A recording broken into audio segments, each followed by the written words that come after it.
Une lionne à crinière, de mystérieux crânes allongés et des légumes contre la dépression. Bonjour à tous, voici votre concentré d'actualité scientifique pour ce 27 février. La différence entre l'homme des cavernes et nous, c'est le résultat de la science. Et ce n'est pas une opinion, c'est de la science. Notre monde n'est pas si moche. Aux États-Unis, une lionne intrigue les spécialistes. Cette pensionnaire de 18 ans du zoo d'Oklahoma s'est mise depuis l'an passé à développer une crinière, une caractéristique normalement réservée aux mâles. Des analyses sont menées pour trouver l'origine de la particularité de Bridget. Des spécialistes ont percé le mystère des crânes allongés découverts au Pérou. Selon leur étude, cette pratique qui s'est généralisée à partir de 1300 était associée au statut social élevé des individus. Le crâne de jeunes enfants était déformé pour signifier leur appartenance à un certain groupe. Surprise, l'eau serait bien plus répandue qu'on ne le pensait sur la Lune. Selon une nouvelle étude, l'élément serait toujours présent quel que soit le type de terrain, de jour comme de nuit.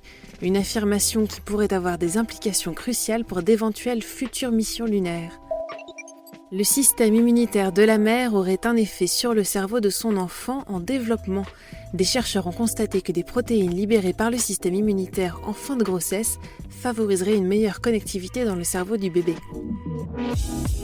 Super, j'adore. Alors écoute-moi bien, je vais essayer d'être clair avec toi. Ouais, génial.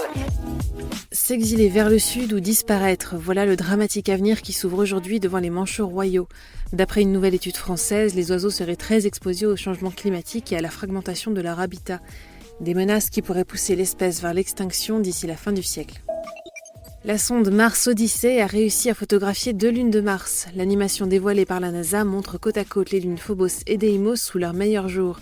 Une observation qui pourrait aider à en apprendre plus sur l'origine des deux astres.